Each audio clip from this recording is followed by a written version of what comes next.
Hello guys, आप सभी को मैं स्वागत करता हूं अपने इस चैनल पर। तो जैसा कि मैं आज कार्बोक्सिलिक एसिड के रिएक्शंस में लेक्चर नंबर 3 लाया हूं, ठीक है। इससे पहले मैंने कार्बोक्सिलिक एसिड का रिएक्शंस में लेक्चर 1 पढ़ा चुका हूं और लेक्चर 2 भी पढ़ा चुका हूं, उसको पहले देख लीजिएगा। उसी के सीक्वेंस में आज ये तीसरा लेक्चर है, ठीक है। ये ऑर्गेनिक केमिस्ट्री का लेक्चर है। ये लेक्चर आपके नीट के लिए, गेट लाइफ साइंस के पेपर के लिए और जैम बायोटेक के पेपर के लिए, तीनों के लिए इक्वली काफी ज्यादा इंपॉर्टेंट है, ठीक है। नीट के बच्चे ये ना समझे कि गेट तो काफी हाई लेवल का होता है, जैम काफी हाई लेवल का है, हम समझ नहीं पाएंगे, ऐसा कोई बात नहीं है।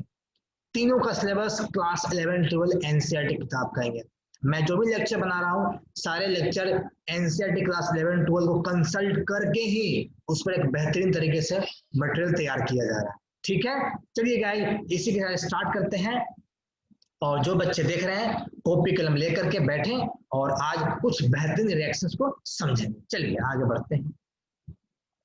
तो यही काम करेंगे, रिएक्शंस पढ़ते हैं। चलिए, तो आज हम देखेंगे कि कार्बोक्सिलिक एसिड का एसिडिटी मतलब क्या हुआ।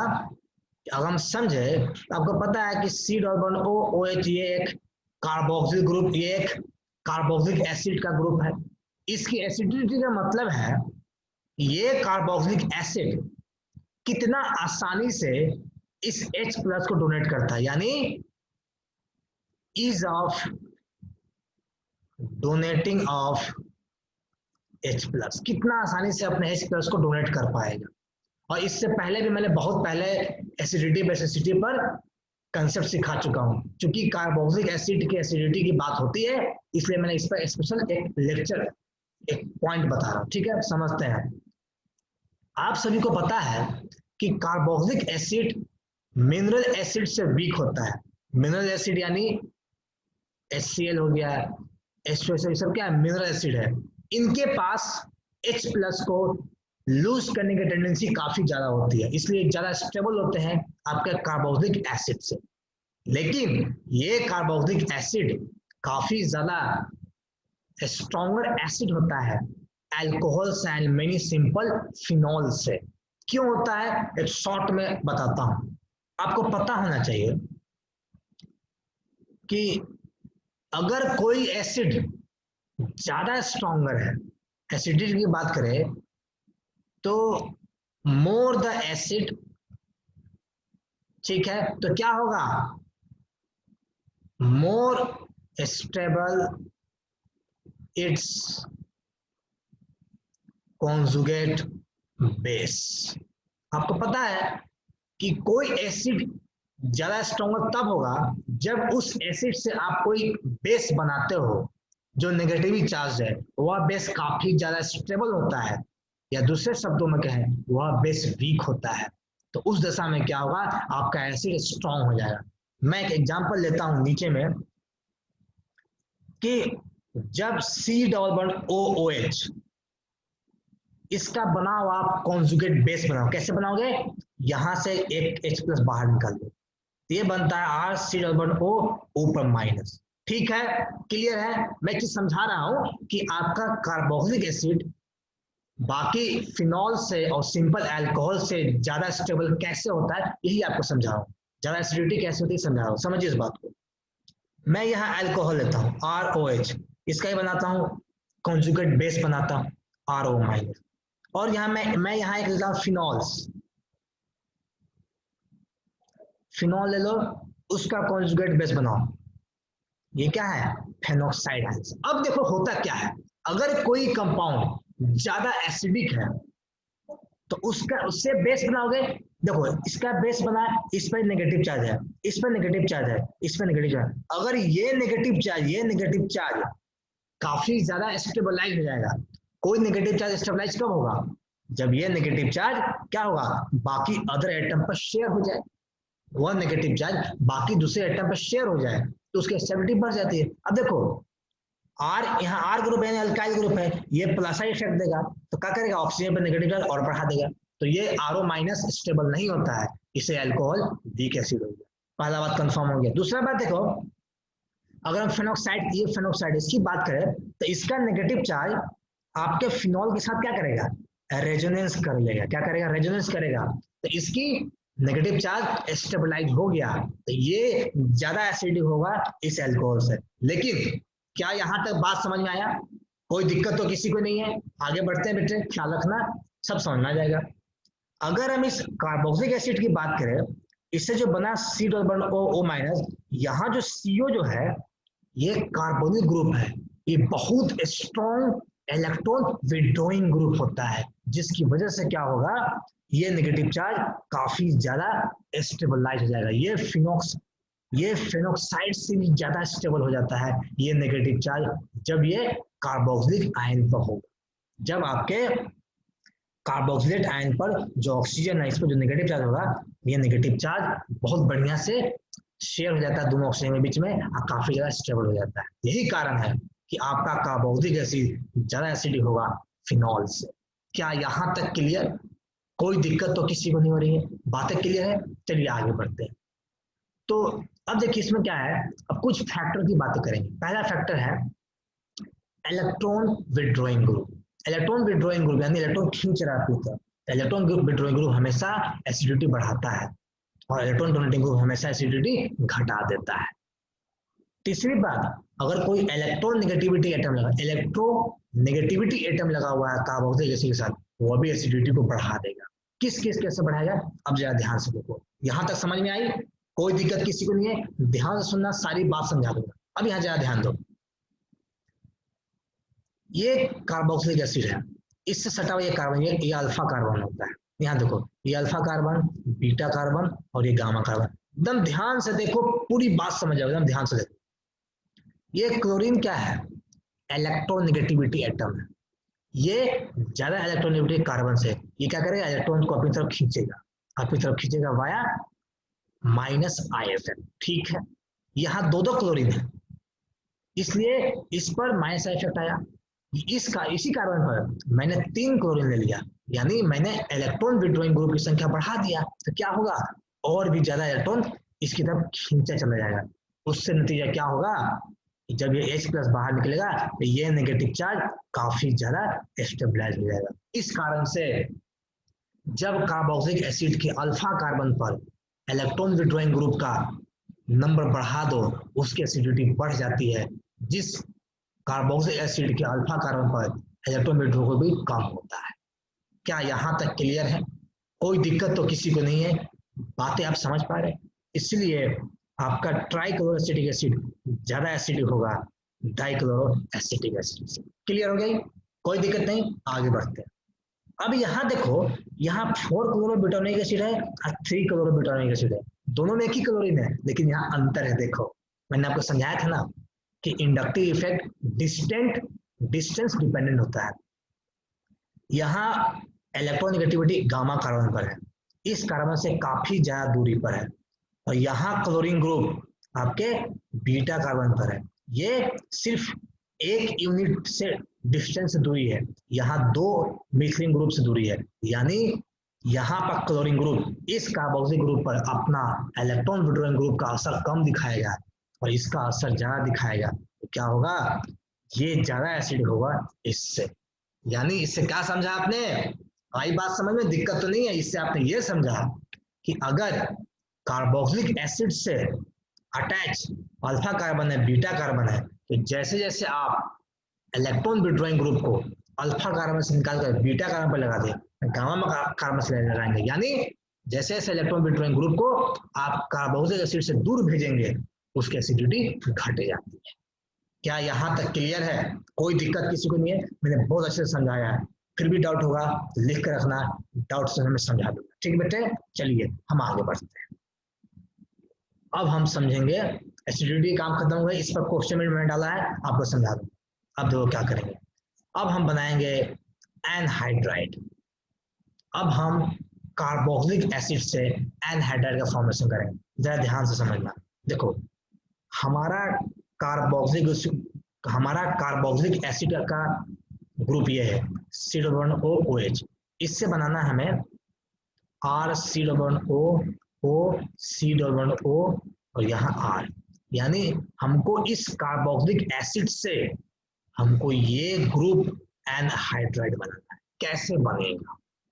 तो ऐसे बनेगा कि आपको 2 मॉलिक्यूल लेना है कार्बोक्सिलिक एसिड का, 2 मॉलिक्यूल लो कार्बोक्सिलिक एसिड का, इसको गर्म करो मिनरल एसिड के प्रेजेंस में। आपका मिनरल एसिड HCl हो या H2SO4।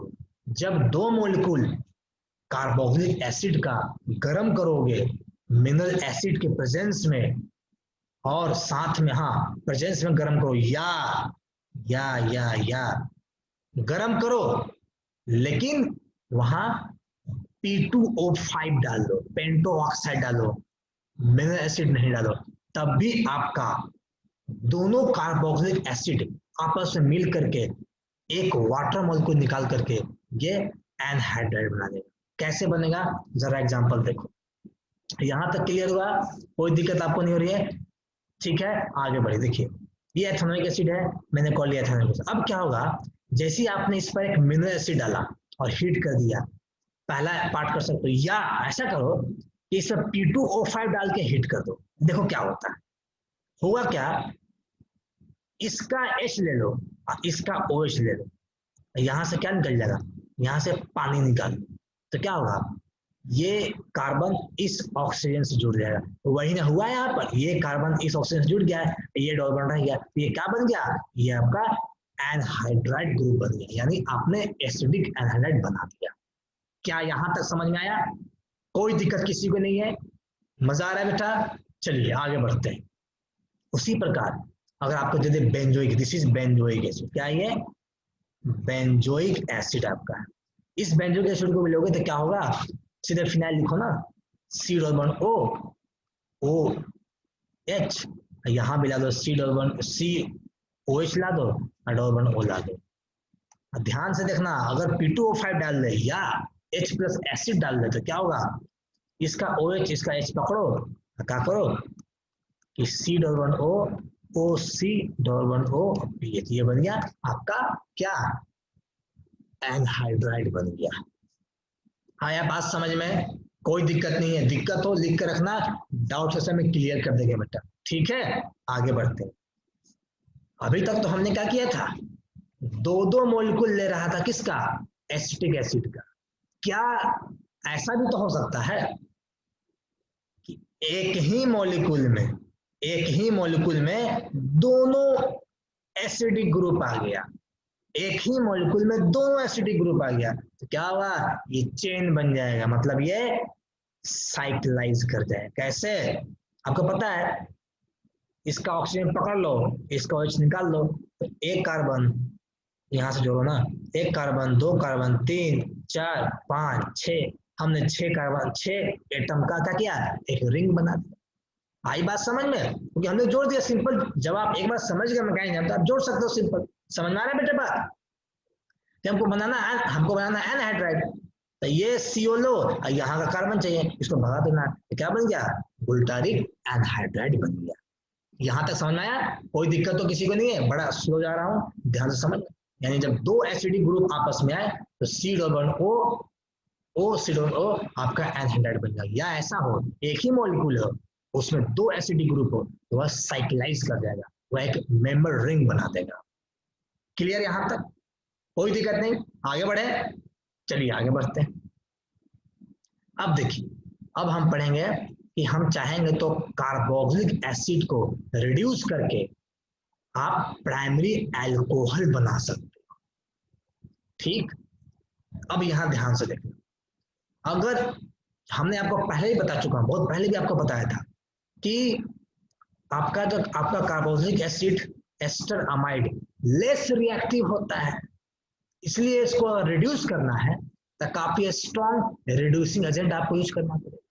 ठीक है, तो यहां हमने यूज किया लिथियम एल्यूमिनियम हाइड्राइड यूज कर लो पहला, और दूसरे में H3O+ यूज कर लो, या ऐसा करो कि डाइबोरेन डायरेक्टली यूज कर दो। दोनों केस में क्या होगा, ये कार्बोक्सिलिक एसिड प्राइमरी अल्कोहल में कन्वर्ट हो जाएगा, मतलब ये OH रहेगा, ये CO जो है आपका इस CH2 में आपका कन्वर्ट होता है। याद रखना, क्वेश्चन पूछता है। बात समझ में आई? क्लियर हुआ बेटा? कोई दिक्कत तो किसी को नहीं बेटे? दिक्कत हो लिख कर रखना, डाउट में बता देंगे, ठीक? या इस पर डाइबोरॉन डाल दो, सही रिएक्शन बन जाएगा। एक और बात, रेनी निकल के साथ H2 को डालो, यानी हाइड्रोजन गैस को रेनी निकल के साथ डालो, रिएक्शन फेल कर जाता है।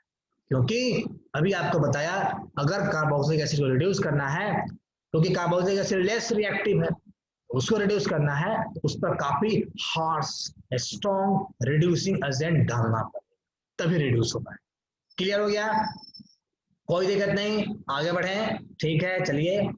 मैंने यहाँ एक मैकेनिज्म भी ड्रॉ कर रखा है, लिथियम एल्युमिनियम हाइड्राइड कैसे कार्बोक्सिलिक एसिड को अल्कोहल में कन्वर्ट किया, इसके मैकेनिज्म पर जरा ध्यान दो।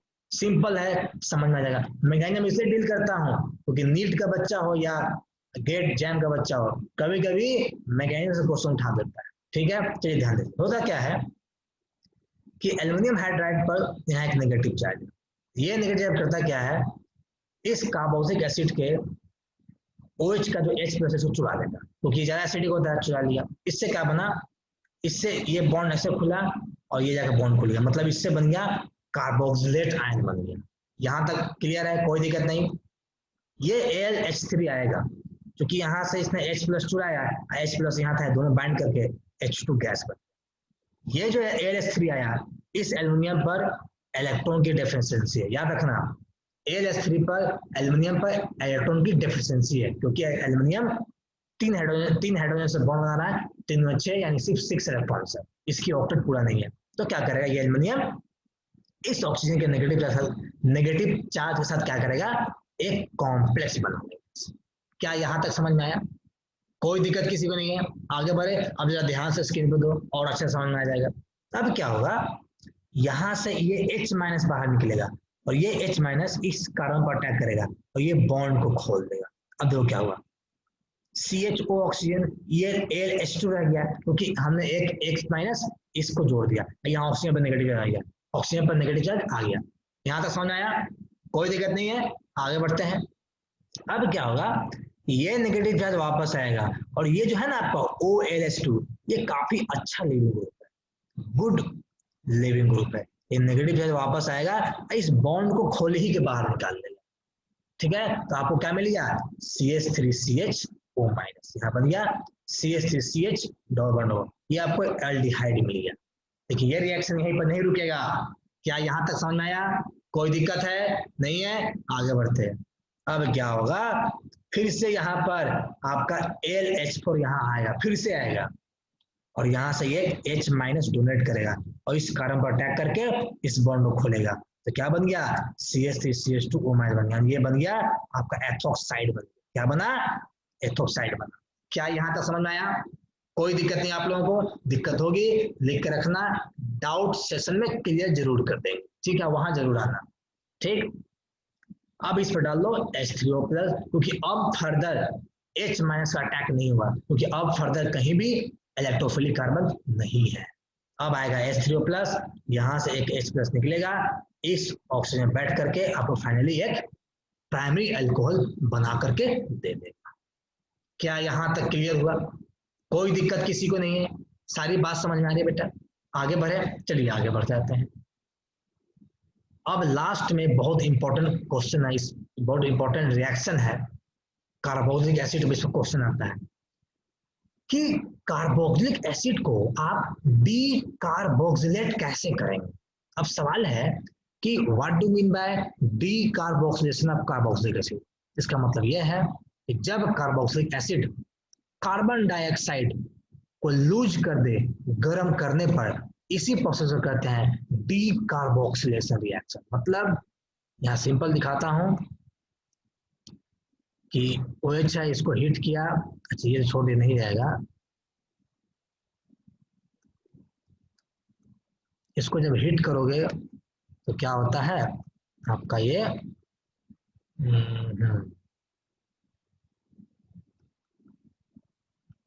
प्लस CO2 निकल जाता है। यानी जब किसी भी कार्बोक्सिलिक एसिड को गर्म करोगे तो क्या होगा, ये एसिड डी कार्बोक्सिलेट करेगा, यानी कार्बन डाइऑक्साइड को वहां से बाहर निकाल के फेंक देगा। इसी प्रोसेस को कहते हैं डी कार्बोक्सिलेशन। ठीक, सारी बात समझ में।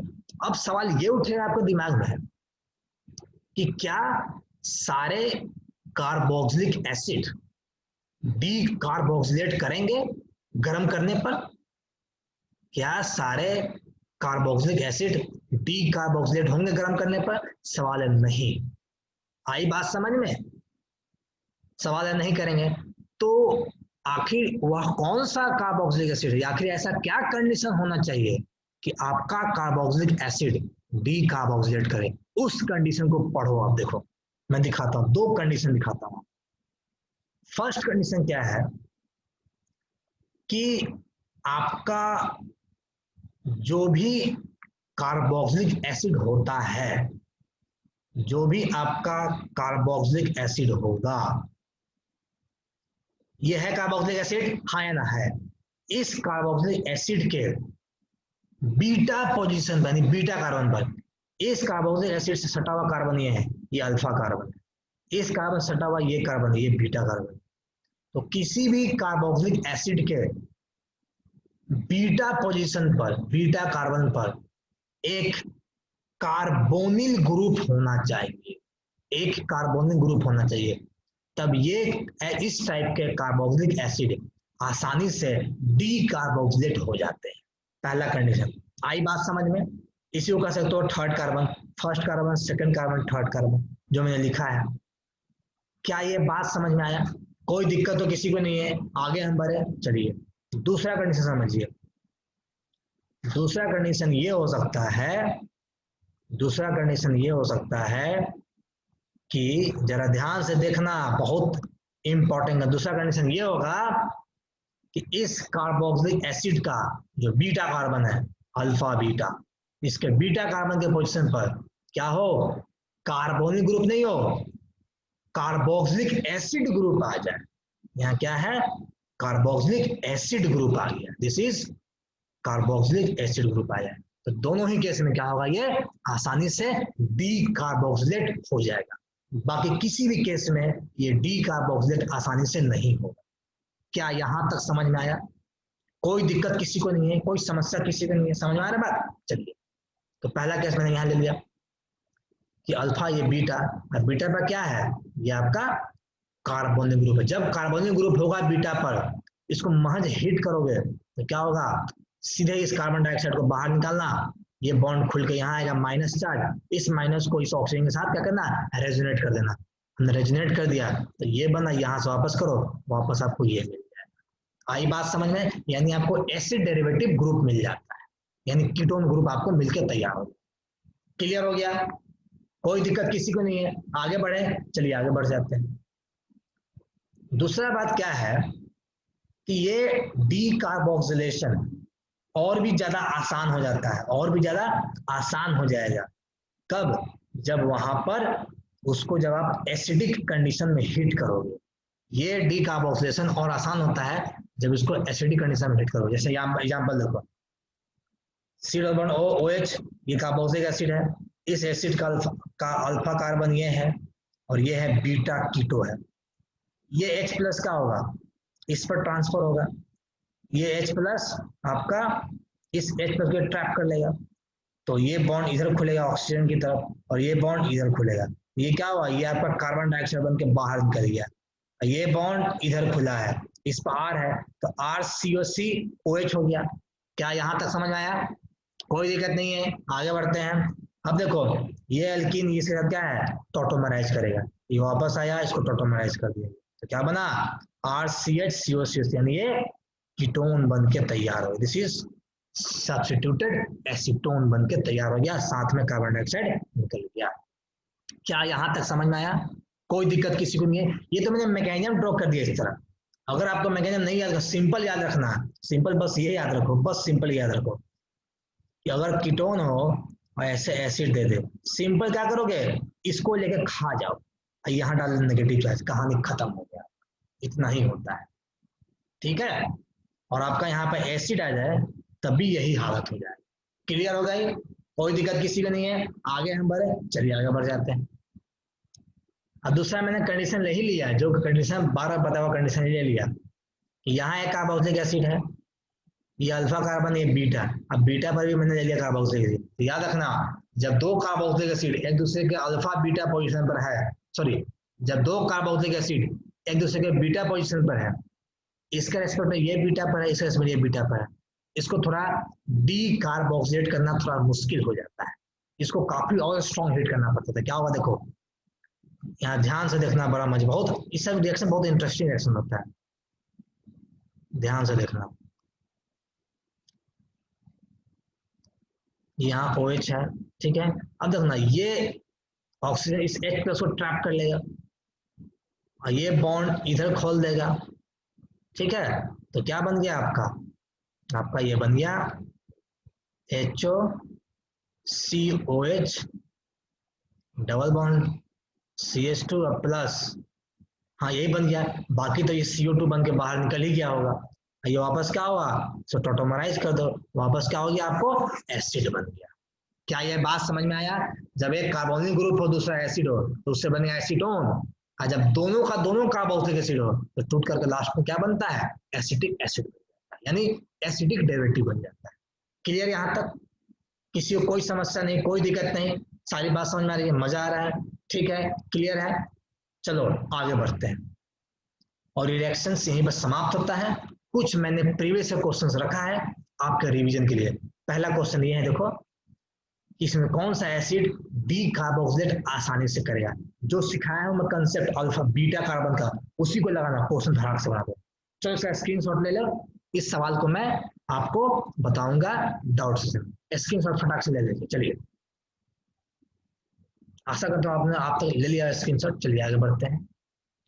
इस सवाल को एसिडिटी की बात किया है, अभी मैंने आपको समझाया कि कार्बोक्सिलिक एसिड की एसिडिटी कैसे पता करते हैं, इसको बनाना डाउट सेशन में समझाएंगे। जल्दी से इसका स्क्रीनशॉट ले लीजिए सारे बच्चे।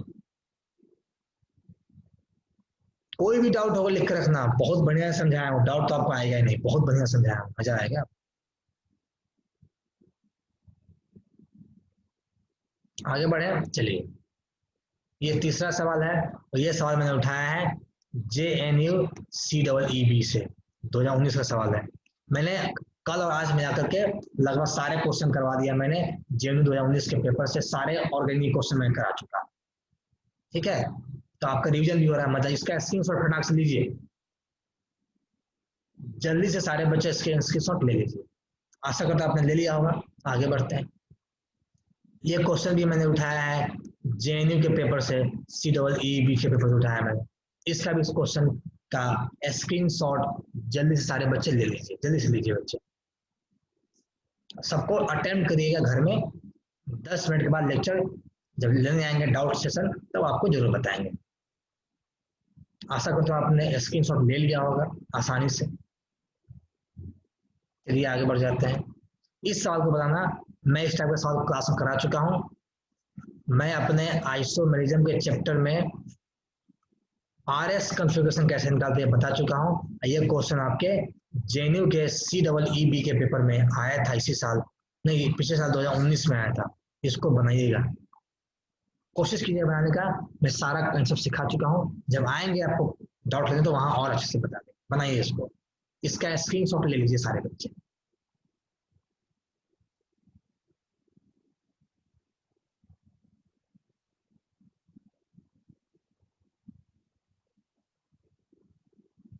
आशा करता हूँ आपने स्क्रीनशॉट ले लिया होगा। हम आगे बढ़ते हैं, लेक्चर यहीं पर समाप्त होता है। तो आप 10 मिनट के बाद डाउट से में जरूर मिलना मुझसे।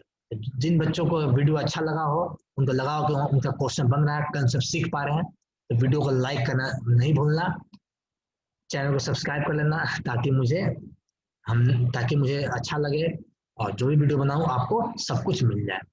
इसके लिए तब तक के लिए बाय बाय, धन्यवाद। फिर मिलते हैं डॉक्टर से में, बाय, ख्याल रखना।